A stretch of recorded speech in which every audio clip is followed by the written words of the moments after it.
really talking about a set of techniques that's used to deliver personalized experiences to customers across all channels. So what does that mean? Well, you can really break it down into two main concepts. First, you have the goal of delivering a personalized experience.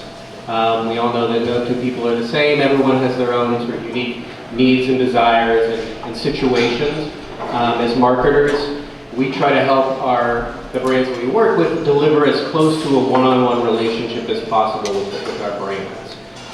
So that's really the goal, is to deliver as personalized an experience as possible. Next is we want to deliver that experience across all channels. In the last 10 years, we know just exponential growth of different screen sizes, different channels, from Bluetooth-enabled refrigerators, to new smartphones. So, and as the amount of channels grows, the more costly it becomes in order to design experiences customized for each of those different channels. You may have heard it described as personalized content. I know Tanya talks a lot about it when we talk about marketing automation and delivering that personalized experience. Intelligent content, customized content, or even bespoke content if you're feeling really fancy. So before we get into how adaptive content works, I just want to clarify a few things about what isn't adaptive content, just because there's a lot of concepts out there, and I just want to make sure we're all on the same page. So the first thing that often gets confused with adaptive content is responsive design. We use that a lot, for our clients. It's a great tool. In and of itself, it's not adaptive. It really adapts the presentation of content to different screen sizes. And it's an amazing tool, but it doesn't actually adapt the content itself. A/B testing, another thing we do a lot here. We really try to figure out what messages work for different audiences, different contexts. It's an important tool. But you're still just serving up static versions of content, whether it's A/B testing or multivariate testing. So again, a good tool, but not truly adaptive. Content segmentation. You've often seen this on websites where there's 2 or 3 distinct user groups that you're trying to serve. Again, this can work in the right context, but you're still just creating static passive content for your 2, maybe 3 segments of user groups. Basic personalization. We've all gotten emails that are delivered with our name on it. It can often be a little creepy sometimes too, and it's not truly adaptive because you're really just inputting fields. Okay, so what is adaptive content? A few of the So a few of the characteristics of adaptive content are it's device agnostic. So I mentioned before, it's not designed for a specific device because who knows what the next device that's going to have content is. It's channel agnostic, so it's not built for social or built for a landing page or built for one specific channel. It's built with the assumption that a new channel may pop up tomorrow and that content can still adapt to that channel. It's semantically structured. So on the back end, you're really giving meaning to the structure of the content. So it's the difference between having a sidebar that's contained in div tags as to a sidebar that actually says this is the sidebar or this is an article. For developers, HTML5 is actually a technology that's really starting to add this semantic structure on the back end so that the system actually knows what the content is. Separated from presentation. This is really important. This is why CMSs were invented in the first place. If you wanted to reskin a website, instead of having to hand code every page again and change the content, all you would have to do is update the CSS. So really separating it from a presentation allows you to then present it in different forms depending on the device, depending on the channel. Bathed in metadata. Metadata is really just data about data, so it's really how we describe our content to the systems like the CMSs that we use and also to the people who are managing that content. Built in chunks and not blobs. I'll explain a little bit more about that later. And it's built for reuse and remixing. When you're able to atomize your content, you can remix it in different contexts and present it differently depending on who's viewing it, where they're viewing it, even when they're viewing it. Great. So I know this is all still a little bit abstract, so if any of this starts to get confusing. Yes? So would you elaborate on bathe and metadata? Sure. It was a play off beta and feedback. And I'll talk a little bit about metadata later too as well. But so you have the content, and then you have the metadata which describes that content, which allows systems to understand what that content's about. For instance, Google can't, a computer can't look through a bunch of text and say this is what this content is about. So it needs metadata such as a page title or a page description to tell it what the content is about so that it can return the right content to the right user based on their search term. So invisible content. Exactly, it's invisible content on the back end. So why is this important? Over the last 20, 30 years, we've seen a number of really big behemoth companies that have virtually gone out of business because they weren't able to adapt. Kodak actually invented digital cameras, but we're so slow to actually adopt it and didn't realize the potential that someone else, really ran with it. Blockbuster, obviously, there's countless examples. So from an agency perspective, as more and more channels come about, and it's more and more costly to design experiences for each channel, the more efficient we can be with our content and how it adapts to each channel, the more value we can bring to our clients. And if our competitors can be more efficient in how they use content, they're going to win the business. So from an agency perspective, it's really important that we think about this going forward. So a little history lesson. In the beginning, there was print. I mean, obviously there was stone tablets and stuff before that, but I don't think we have any people who've designed for those. It's static, designed for one channel, obviously. Content designed or linked, so there's really not much you can do to separate those. There's really no user interaction unless you're like ripping out pages and whatever you use. So, first of all, obviously the benefits are you know exactly what it's going to look like. You can, when they say pixel pushing, you can design it exactly how you want it to look.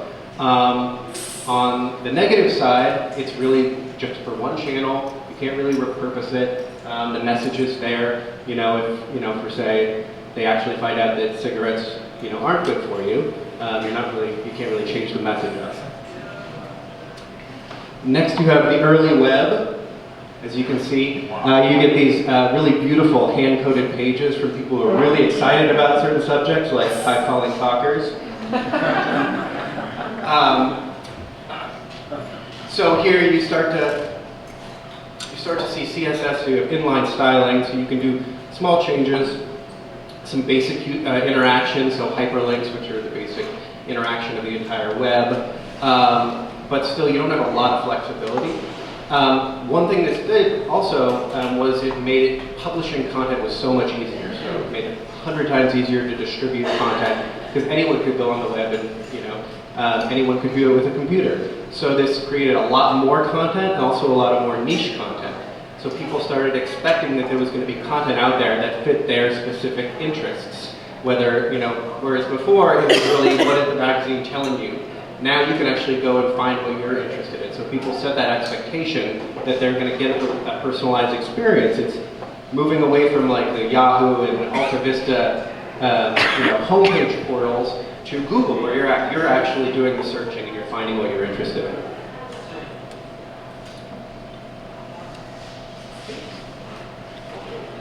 Now you start to get into the modern day web.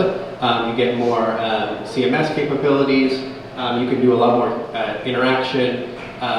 Programming languages like JavaScript and PHP and Ruby allow for that more interactive experience. So you can actually get user inputs and change things depending on those. So you have separated style sheets, more robust CMSs, interactivity. This is where media queries come in. This allows you to do responsive design, so your system can tell which device you're on and it can adjust the presentation. Going even further, as you start to see these really mature web services like Netflix, you see even more personalization and even more capability to understand what the user wants and then deliver a personalized experience. This many people know, they even had a $1 million engineering prize to the team that could come up with the best recommendation engine for new people. And it's, you know, again, it's presentation agnostic. You can view it on your phone, on your computer. You can view it, I think, in your car, probably on your fridge too, if you want. You know, responds to user preferences, new inputs, and you know, it can even change based on the time of day it is, or what your location is. So it may seem odd at first why they would throw that much money at something to just deliver a more personalized experience. It doesn't seem to have a distinct ROI. But what they found was that when you deliver a more personalized experience, consumption increases, habit formation occurs, people are more engaged, and perceived value increases. And what that does is people use your service more, they're more loyal, that brings new people in, and it, you know, just across the board, it makes it a more valuable service. So, as these things become available to marketers and to businesses, you really see them start to click, not just for the businesses, but for the customers who are expecting these things too. So 94% of businesses say personalization is a big part of their success. Personalized e-commerce can increase conversions by up 70%. And online consumers are really starting to expect this level of personalization, and they often get, you know, turned off if the content that you're offering doesn't meet their needs. I'm just going to play a really short clip, just because Karen Grady explains this really well. Well, maybe for time's sake, I'll skip this actually. I'll post it on Yammer so you can watch it. Make it a minute. With Monday morning minute. Yeah, absolutely. Great. So how does it work? We're getting a little less theoretical. We're, you know, how would we actually implement it? So first off, obviously, with a lot of what we do, we really try to understand the customer journey. We do this a lot with all our clients, really trying to understand who our audience is, break it out into segments, personas even, with catchy nicknames like Healthy Hopefuls. I'm not going to spend too much time on this. This could be a whole other seminar, but it really sets the baseline for what you need in order to have adaptive content, to understand who your user is, what content they need at each stage in their journey, and even, you know, their preferences of where they want to consume that content. All right, now we're talking about blobs versus chunks. This is not a monster movie. This really gets back into the presentation layer. So it's the difference between having one giant unstructured blob of content or chunking out your content into distinct elements. So on the left, you'll see, probably if you use WordPress, you've seen a CMS like this. This is a WYSIWYG editor, which stands for what you see is what you get. And basically, you design the content along with the design, and it's basically linked together. And that's, you know, it has a lot of benefits. You're actually seeing what it's going to look like. But it doesn't allow for the flexibility of reusing content, repurposing it in different contexts.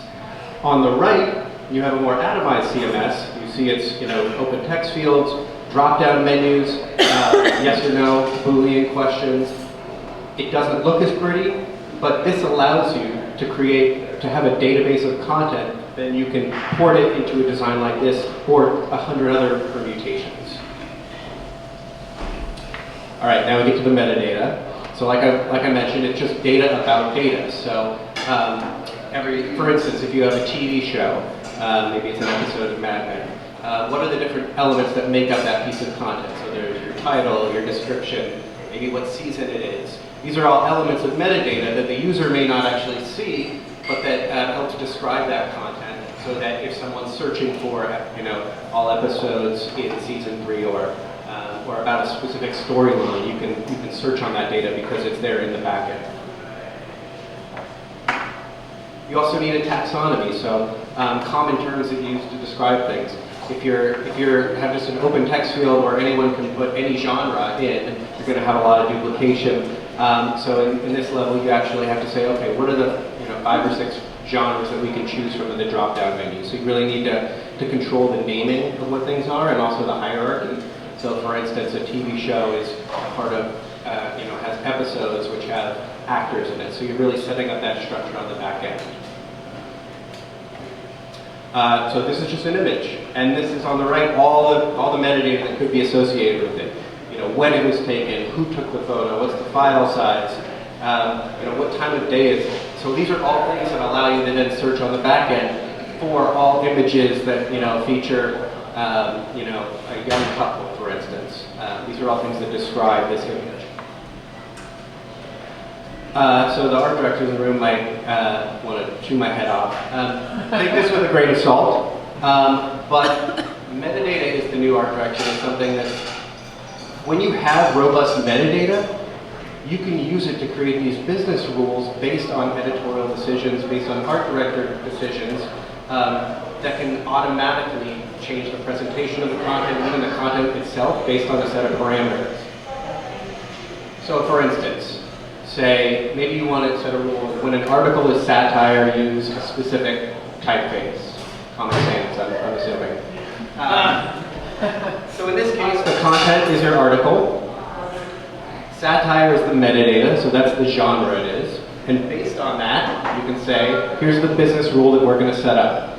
So this, I know this is a very small detail, but it gives you an idea of the types of rules that you can set up, and you can do really interesting art directing automatically. I know it's tough sort of giving the reins a little bit to a machine, but obviously you can do it in really subtle ways, and especially if you're designing hundreds of channels, you're not going to have control over the presentation. So setting these things up really can help make your job a lot easier. So then you need to actually create these rules. So how are we going to actually adapt the content? What typeface are we going to use? Why would we do it? What are the business rules based on when we show an ad to one person, when we do a promo offer to another person? So I'll go through this very quickly. Don't try to read this. There's really three different types. There's the known needs, the adaptions that you basically know in advance. There may be certain audience segments. Are you a lead? Are you a returning user? So those are things we can design adaptations based on specific segment groups. Then you have anticipated needs, things like what time of day it is, where you're accessing, what location you're in. These are variations that we can plan out based on anticipated needs. And then there are undetermined needs. So these are things that the user is telling us what they like or what they're interested in, like the Netflix model. So these are the three sort of broad categories of adaptations. So then you need an author-friendly CMS. I know the atomized one looked a little unfriendly, but it actually allows you to do a lot more if you're going to be constantly managing the content. Most CMSs are developed by technical staff without really thinking about who's actually going to be using the CMS on a regular basis. A lot of this comes from website projects that are often, or content projects that are often thought of as a project and not an ongoing process. So they're really just worried about getting the content up there, and they don't really think about how are we going to manage this going forward. So you really need a CMS that allows people to get in there to easily update content and to manage it. That's how most CMSs are. So just to recap, understanding user needs across the journey, creating content in chunks, adding metadata, creating rules, and then having an author-friendly CMS. So just a few examples. How am I doing on time? Okay. So this may look a little complicated, and in some ways it is. NPR sort of pioneered this philosophy called COPE, which is create once and publish everywhere. They have so many different content creators, editors, photographers who are creating content on a daily basis, and there are so many different ways to access NPR content on your phone, on your desktop, on the radio. So they really needed a way to have a really set database of content that anyone could then pull into and present however they wanted to. So they created this system where basically all the content creators upload content, it gets normalized in a database, and you have this API that anyone can access. Everyone here can go in and then take that API of unstructured content and present it however they want. So, I'm sure you've seen all different types of content that NPR puts out, as well as other people who can take that content and remix it in different ways.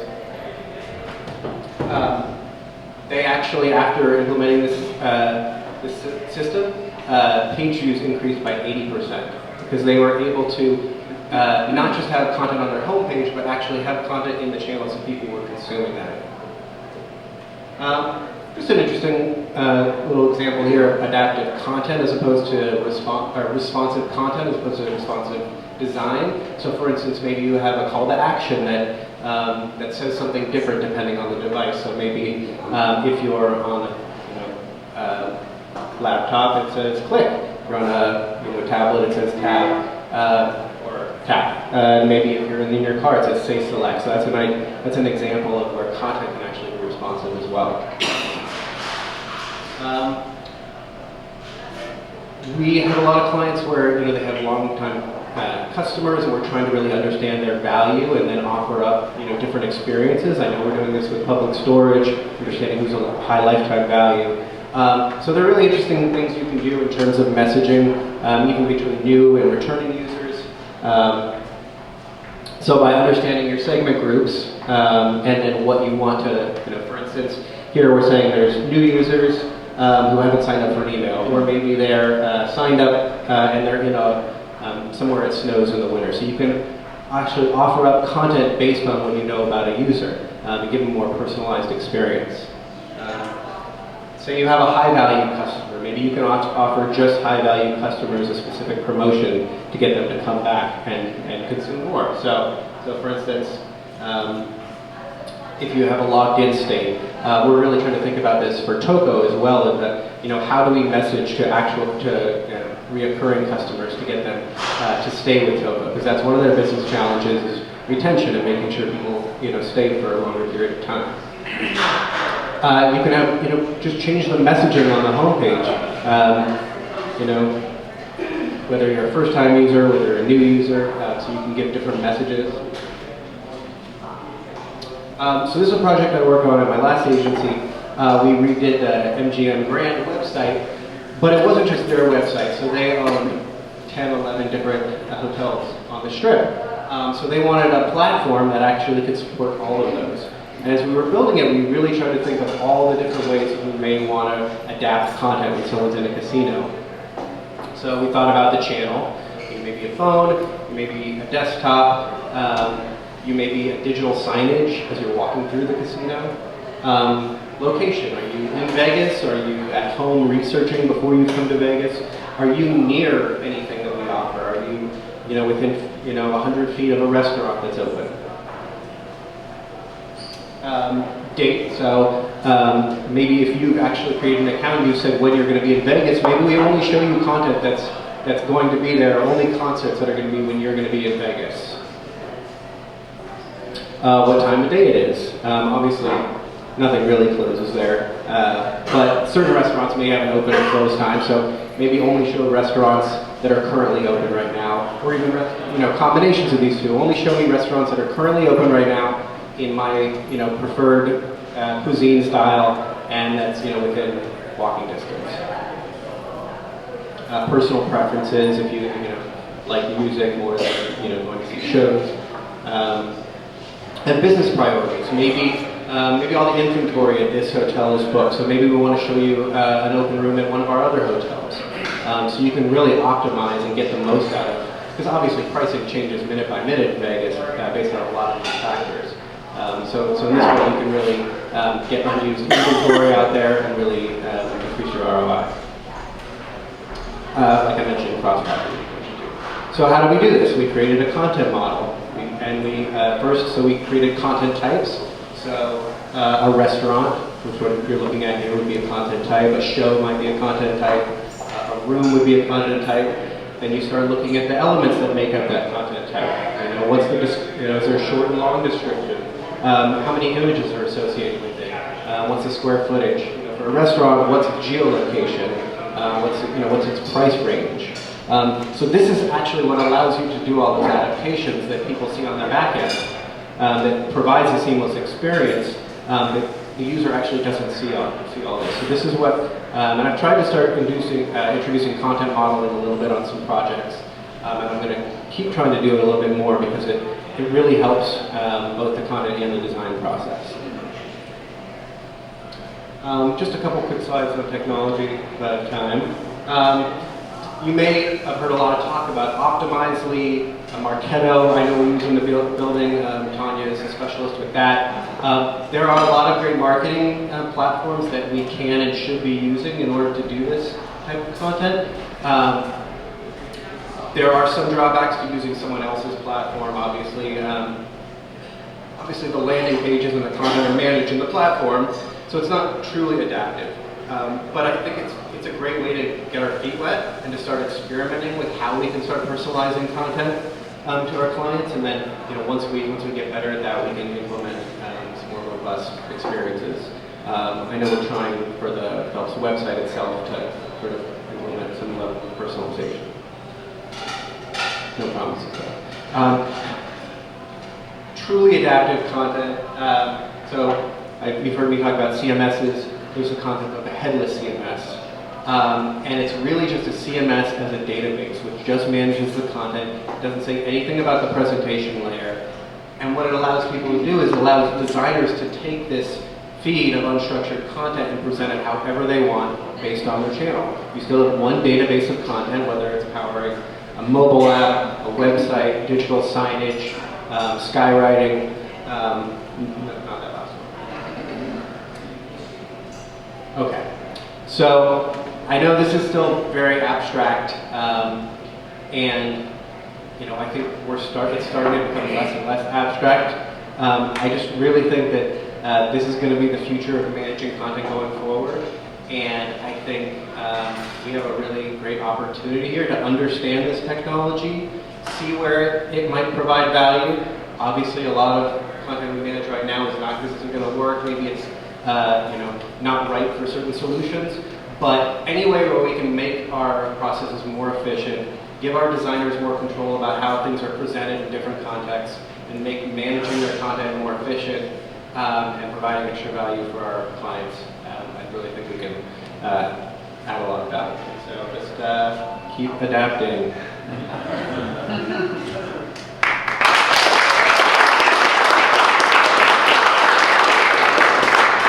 Any questions?